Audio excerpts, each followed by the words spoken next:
साधना पथ पर चलते हुए योग साधक को अपने अंदर 6 प्रकार के गुण पैदा करने पड़ते हैं। वे 6 गुण कौन कौन से हैं? वे 6 गुण हैं शम, दम, तितिक्षा, उपरति, श्रद्धा तथा समाधान। वेदांत दर्शन में इन 6 गुणों को षट संपत्ति कहा गया है। यह साधक के लिए एक प्रकार का छिपा हुआ खजाना है, जिसके कारण वह चेतना में ध्यान लगाने में समर्थ होता है। यह उसी प्रकार सत्य है जैसे विद्यार्थी 10वीं की परीक्षा पास किए बिना 11वीं की परीक्षा में नहीं बैठ सकता।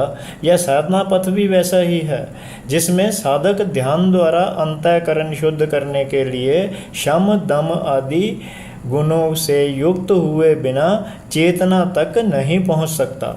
सबसे पहले आता है शम। शम का मतलब है मन का निग्रह, या फिर ऐसे जाने कि मन पर नियंत्रण पाया जाना ही शम होता है। अब मन पर नियंत्रण करें तो करें कैसे? विचार तो निरंतर मन में आते रहते हैं। एक अच्छा विचार आ जाता है तो दूसरा बुरा विचार ठीक उसके विपरीत लाइन में लगा होता है। यह किसी विषय, वस्तु तथा व्यक्ति के प्रति आकर्षण के कारण ही होता है। सो विषय, वस्तु तथा व्यक्ति से मन को हटाना ही शम होगा। मन की इस स्थिति में पहुँचे कैसे? अगर जबरदस्ती मन को विषय आदि से हटाने का प्रयास करें तो खिन्नता आएगी और अन्य विकार पैदा होंगे। तो इसके लिए विवेक से काम लेना होगा, तभी यह विषयों आदि से दूर हटेगा तथा स्थिर होगा। यही एक रास्ता है और विचार इसमें बह जाएंगे। ऐसा साधक ही जिसने मन को स्थिर कर लिया है शम गुण का धारक होगा। अब बात आती है साधक के दूसरे गुण दम की। इंद्रियों को बुरे विषयों से हटाकर मन का स्थिर होना ही दम है। जब साधक आँख, कान, नाक आदि इंद्रियों को उनके विषयों से हटाकर स्थिर कर लेगा, वह दम गुण से युक्त माना जाएगा। अब यह दम गुण आएगा कैसे? अब साधक मन द्वारा विषय वासना आदि पैदा करने वाले दृश्यों से इंद्रियों को दूर हटाएगा तो इंद्रियां वश में आएंगी, तब दम की स्थिति पैदा होगी। अब बात आती है तीसरे गुण उपरति की।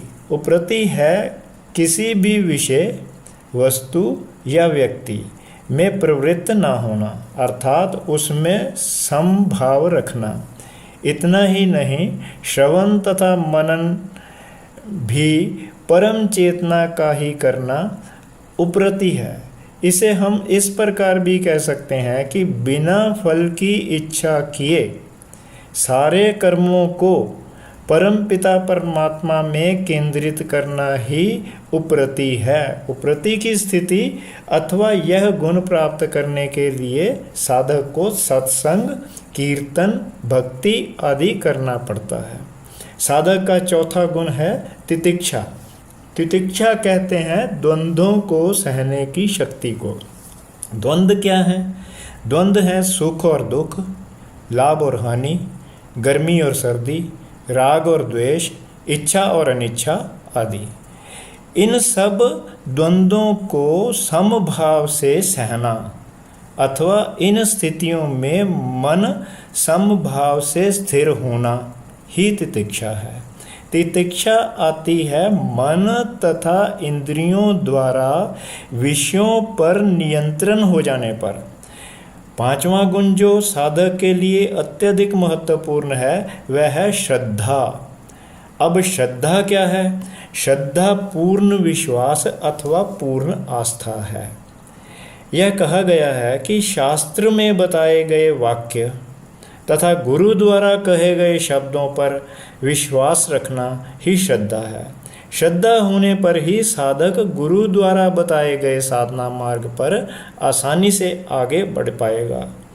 किताबी ज्ञान तो व्यक्ति ग्रहण कर सकता है, परंतु अध्यात्म के विषय में कोई भी साधक यदि ध्यान आदि साधना पथ पर अग्रसर होता है तो उसे गुरु के वचनों को श्रद्धापूर्वक अपनाना होगा। इसके लिए मैं आभार प्रकट करता हूँ परम पूज्य गुरु, केवल गुरु ही नहीं, मैं उन्हें सद्गुरु कहूँगा, नाभा निवासी स्वामी त्यागीपुरी जी को, जो बिना किसी अपेक्षा के अध्यात्म कल्याण के लिए साधक को साधना पथ पर आगे बढ़ने के लिए सही मार्गदर्शन प्रदान करते हैं। स्वामी जी के चरणों में शत शत नमन। हाँ, इस के साथ साथ हम बात कर रहे थे शम आदि गुणों की। अंतिम एवं छठा गुण कहा गया है समाधान। समाधान है अपने आप को उस शुद्ध बुद्ध हृदय से अथवा मन से परब्रह्म या परमात्मा की ओर लगाना। यह गुरु के मार्गदर्शन से ध्यान समाधि की अवस्था को प्राप्त होने पर ही संभव होगा। अब इसे संपूर्ण रूप से जानते हैं। कहना यह होगा कि मन पर नियंत्रण पाए बिना, अर्थात शम के बिना, ना तो बाहरी विषयों को छोड़ा जा सकता है और ना आसक्ति को साधक छोड़ सकता है। फिर जब तक आसक्ति नहीं छूटती तब तक आत्मचिंता की अवस्था नहीं आती। आत्मचिंतन की स्थिति को साधक तभी अपना पाएगा यदि वह गुरु के वाक्यों को श्रद्धापूर्वक अपनाएगा। तभी वह सुख दुख, गर्मी सर्दी, प्रसन्नता अप्रसन्नता, मान अपमान आदि द्वंद्वों को समता प्राप्त करके तितिक्षा की स्थिति तक पहुंचकर समाधान के रूप में ध्यान आदि साधनाओं में आगे बढ़ पाएगा तथा फिर आत्म चेतना को जान पाएगा। कहने का भाव यह है कि यह शम दम तितिक्षा उपरति श्रद्धा और समाधान एक प्रकार से एक दूसरे के सहयोगी हैं। वास्तव में तो साधक के लिए ये छिपा हुआ खजाना ही है जो मनुष्य को सब प्रकार से जागरूक तो करते हैं, साथ साथ आत्म साक्षात्कार के लिए उसकी सहायता भी करते हैं। अब यह जाने कि शम का क्रोध आदि जो विकार हैं उन्हें मन से हटाना कहा गया है।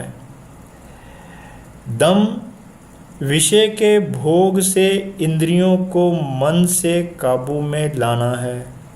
उपरति कर्मों को चित्त की वृत्तियों के समान मन को विवेक से निवृत्त करना या फिर विषयों के प्रति उदासीनता होना है। तितिक्षा सुख दुख, मान अपमान, गर्मी सर्दी आदि द्वंद्वों के लिए सहनशीलता। श्रद्धा शास्त्र, संत तथा गुरु के वचनों पर पूरा विश्वास रखना तथा उन्हें साधना मार्ग में अपनाना। समाधान के रूप में जो कुछ पाए जाने, ग्रहण किए जाने तथा अपनाए जाने के लिए जो भी शंका होती है उन्हें दूर करके शांति प्राप्त करना ही षट संपत्ति के रूप में माना जाता है।